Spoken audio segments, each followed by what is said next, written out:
ನಮಸ್ಕಾರ ಆತ್ಮೀಯ ಕನ್ನಡದ ಬಂಧುಗಳೇ, ನಿನ್ನೆಯಿಂದ ಸಾಮಾಜಿಕ ಜಾಲತಾಣದಲ್ಲಿ ಮತ್ತು ಮಾಧ್ಯಮಗಳಲ್ಲಿ KRS ಪಕ್ಷದ ರಾಜ್ಯ ಉಪಾಧ್ಯಕ್ಷರನ್ನ ಒಂಥರ ಬಂಧಿಸೋ ರೀತಿಲಿ ಎಲ್ಲೋ ಡ್ರಗ್ಸ್ ಮಾಫಿಯಾದಲ್ಲಿ ಎಲ್ಲೋ ಅತ್ಯಾಚಾರ ಮಾಡಿ, ಎಲ್ಲೋ ಕೊಲೆ ಮಾಡಿ, ಎಲ್ಲೋ ರೇಪ್ ಮಾಡಿ, ಎಲ್ಲೋ ಕಳ್ತನ ಮಾಡಿ ಸಿಕ್ಕಾಕೊಂಡವ್ರನ್ನ ಎಳ್ಕೊಂಡು ಹೋಗ್ತಾರೆ ನೋಡಿ. ಆ ಥರ ಅವ್ರನ್ನ ಎಳ್ಕೊಂಡು ಹೋಗೋಕೆ ಇವ್ರ ಕೈಲಿ ಆಗಲ್ಲ, ಯಾವುದೇ ಕಾರಣಕ್ಕೂ ಆಗಲ್ಲ ಬಿಡಿ. ಯಾಕಂದರೆ ಅವ್ರ ಸಪೋರ್ಟೇ ಜಾಸ್ತಿ. ಅವ್ರ ಸಪೋರ್ಟು ಕಳ್ಳರಿಗೆ, ಕದಿಮರಿಗೆ, ಕೊಲೆಗಡಕರಿಗೆ, ರಿಯಲ್ ಎಸ್ಟೇಟ್ ಮಾಫಿಯಾದವ್ರಿಗೆ, ಕಳ್ಳಭ್ರಷ್ಟ ರಾಜಕಾರಣಿಗಳಿಗೆ ಇವ್ರ ಸಪೋರ್ಟೇ ಜಾಸ್ತಿ ಅಂತ ಜಗತ್ ಜಾಹೀರಾತಾಗಿದೆ.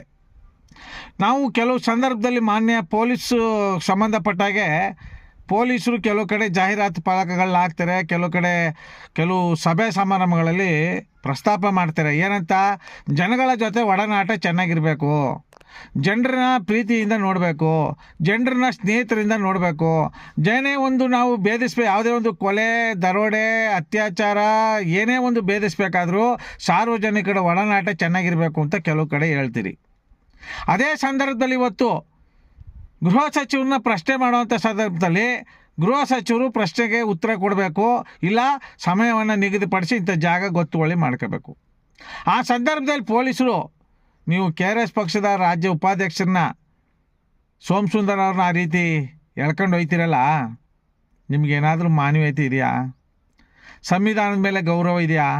ಡಾಕ್ಟರ್ BR ಅಂಬೇಡ್ಕರ್ ಅವ್ರು ಇದನ್ನೇ ಹೇಳ್ಕೊಟ್ಟಿರೋದು. ಯಾರು ಪ್ರಶ್ನೆ ಮಾಡಿದ್ರೆ ಅವ್ರನ್ನ ದರ ನಾಯಿ ಹೇಳ್ಕೊಂಡೋಗಿ ಎಳ್ಕೋಗಿ, ಕತ್ತೆ ಹೇಳ್ಕೊಂಡೋಗಂಗೆ ಎಳ್ಕೋಗಿ, ಕೋಳಿನ ಹೇಳ್ಕೊಂಡೋಗಂಗೆ ಎಳ್ಕೊಂಡೋಗಿ ಅಂತ ಹೇಳಿರೋದ? ಗೃಹ ಸಚಿವರೇ, ಮೊದಲು ರಾಜೀನಾಮೆ ಕೊಡಿ. ನಿಮ್ಮಿಂದ ರಾಜ್ಯಕ್ಕೆ ಏನು ಒಳಿತಿದೆ ಹೇಳಿ? ಯಾವ ಸಮಾಜಕ್ಕೆ ಸರ್ವತೋಮುಖವಾಗಿ ಏನಾದರೂ ಉಪಯೋಗ ಇದೆಯಾ ಗೃಹ ಸಚಿವರೇ? ಸಿದ್ದರಾಮಯ್ಯನವರಿಂದ ಏನಾದ್ರು ಈ ರಾಜ್ಯಕ್ಕೆ ಉಪಯೋಗ ಇದೆಯಾ? ದೇಶ ಹಾಳಾಗ್ತಾ ಇದೆ. ಕರ್ನಾಟಕ ರಾಜ್ಯ ಕಟ್ಟ ಕಡೆಯ ತುದಿಲಿ ನಿಂತಿದೆ, ಸಾಲದ ಸುಳಿಯಲ್ಲಿ ಒದ್ದಾಡ್ತಾ ಇದೆ. ಇಂಥ ಸಂದರ್ಭದಲ್ಲಿ ಯಾರಾದರೂ ಪ್ರಶ್ನೆ ಮಾಡಿದ್ರೆ ಈ ರೀತಿ ಪೊಲೀಸ್ನವರು ಅವ್ರಿಗೆ ಬೆಂಬಲವಾಗಿ ನಿಲ್ಲಬೇಕು. ಏನು ಪ್ರಶ್ನೆ ಮಾಡ್ತಾರೆ ನೋಡೋಣ, ಕೇಳಿ ಸರ್ ಅಂತ ಹೇಳ್ಬೇಕ್ರಿ ನೀವು. ಗೃಹ ಸಚಿವರು ಯಾರ್ರಿ? ಗೃಹ ಸಚಿವರು ಯಾರು? ನಾವು ಓಟ್ ಹಾಕಿ ಗೆಲ್ಲಿಸಿ ಗದ್ಗೆಗೇರಿಸಿರ್ತಕ್ಕಂಥ ಮತದಾರ ಬಂಧುಗಳು ನಾವು ಪ್ರಶ್ನೆ ಮಾಡೋದ್ರಲ್ಲಿ ತಪ್ಪಿಲ್ಲ. ಆದರೆ ನೀವು ತಾಳ್ಮೆಯಿಂದ ಕೇಳಬೇಕು.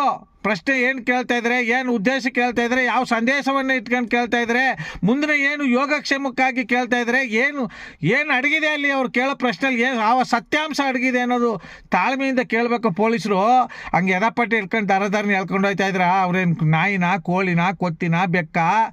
ನಿಮ್ಗೇನು ಸ್ವಲ್ಪ ನಾಚಿಕೆ ಆಗಲ್ವಾ ಅಂತ? ಯಾವ ಆಧಾರದ ಮೇಲೆ ನೀವು ಕರ್ನಾಟಕದ ಕಾಕಿ ಬಟ್ಟೆ ಹಾಕೊಂಡು ರಾಜಕಾರಣಿಗಳಿಂದ ನಿಂತಿದ್ದೀರಿ? ರಾಜಕಾರಣಿಗಳ ರಕ್ಷಣೆಗೆ ನಿಂತ್ಕೊಂಡಿದ್ದೀರೋ ಇಲ್ಲ ನೊಂದವ್ರ ರಕ್ಷಣೆಗೆ ಇದ್ದೀರೋ? ನೀವು ಪೊಲೀಸ್ ಇಲಾಖೆಯವರು, ಸರ್ಕಾರಿ ಗೃಹ ಸಚಿವರು ಕೊಡ್ತಾರೆ ನಿಮಗೆ ಸಂಬಳನ ನಿಮಗೆ ಗೃಹ ಸಚಿವರು ಕೊಡ್ತಾರೋ? ನಾವು ಕಟ್ಟೋಂಥ ತೆರಿಗೆಯಿಂದ ನೀವು ಸಂಬಳ ತಗೋತಾ ಇದ್ದೀರೋ? ನಾಚಿಕೆ ಆಗಬೇಕು. ನಿಮಗೆ ಏನಾದರೂ ಪೊಲೀಸ್ ಇಲಾಖೆಗೆ, ಕಾಕಿಗೆ ಏನಾದರೂ ಕಂಟಕ ಬಂದರೆ ನಮ್ಮಂಥ ಪ್ರಾಮಾಣಿಕ ಹೋರಾಟಗಾರರು ನಿಮಗೆ ಬೆಂಬಲ ಸೂಚಿಸ್ತೀವಿ, ಸಾರ್ವಜನಿಕರು ನಿಮಗೆ ಬೆಂಬಲ ಸೂಚಿಸ್ತಾರೆ. ಸಾರ್ವಜನಿಕರನ್ನ ಪ್ರಶ್ನೆ ಮಾಡೋರನ್ನ ಈ ರೀತಿ ನೀವು ಅವಮಾನಿಸಿ ಅವ್ರನ್ನ ಎದಪಟ್ಟು ಕೊರಳು ಕೈ ಹಾಕಬೇಕಾದ್ರೆ ಯಾರು ಗೊತ್ತಾ ನೀವು? ಕೊಲೆಗಡಕರಿಗೆ, ಮನೆ ಆಳ್ರಿಗೆ, ಭ್ರಷ್ಟರಿಗೆ, ಹಲಾಲ್ಕೋರರಿಗೆ, ಅತ್ಯಾಚಾರಿಗಳಿಗೆ, ಕಳ್ಳರಿಗೆ, ಕದಿಮರಿಗೆ, ಜಾತಿವಾದಿಗಳಿಗೆ, ದೇಶದ್ರೋಹಿಗಳಿಗೆ ಅಲ್ಲ ರೀ. ಪ್ರಾಮಾಣಿಕವಾಗಿ ಧೈರ್ಯ ಮಾಡಿ ಪ್ರಶ್ನೆ ಮಾಡೋರನ್ನ ನೀವು ಎಳ್ಕೊಂಡು ಹೋಗ್ತಾ ಇದ್ದೀರಿ ಅಂದರೆ ನಿಮ್ಗೇನಾದರೂ ಅನ್ಯಾಯ ಆದರೆ ಕೇಳೋ ತಾಕತ್ತಿದೆ ನಿಮಗೆ ತಾಕತ್ತಿದೆ. ನಿಮಗೆ ಪೊಲೀಸ್ ಇಲಾಖೆಗೆ ಎಷ್ಟು ಅನ್ಯಾಯ ಆಗ್ತಾ ಇದೆ ಗೊತ್ತಾ? ನೀವೆಷ್ಟು ಕಷ್ಟದಲ್ಲಿ ಸಿಕ್ಕಾಕೊಂಡು ನರಳ್ತಾ ಇದ್ರಿ ಅನ್ನೋದು ಗೊತ್ತಾ?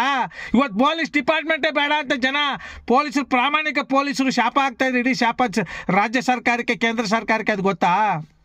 ನಾಚಿಕೆ ಆಗಲ್ಲ ನಿಮಗೆ? ಸಾರ್ವಜನಿಕರನ್ನ ಈ ರೀತಿ ಬೀದಿಲಿ, ನಡುಬೀದಿಲಿ ದರ ಹೇಳ್ಕೊಂಡು ಹೋಗ್ತಿರಲ್ಲ.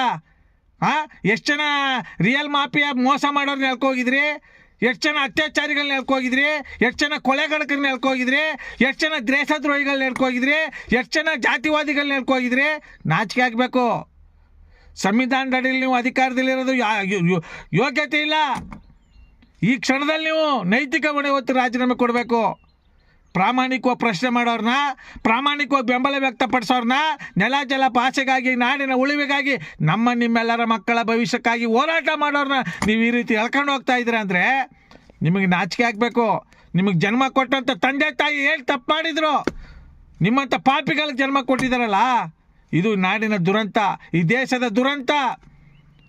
ನಾಲ್ವಡಿ ಕೃಷ್ಣರಾಜ ಒಡೆಯರ್ ನೆಲೆಸಂಥ ನಾಡು, ಚಾಮುಂಡೇಶ್ವರಿ ನಾಡದೇವತೆ ಜಗನ್ಮಾತೆ ನೆಲೆಸಿರ್ತಕ್ಕಂಥ ಕ್ಷೇತ್ರ, ಪವಿತ್ರವಾದಂಥ ಕರ್ನಾಟಕ ಕನ್ನಡ ನಾಡಲ್ಲಿಂಥ ಕಟುಕ ಅಧಿಕಾರಿಗಳಿದ್ದೀರಲ್ಲ, ಇದು ದೊಡ್ಡ ದುರಂತ.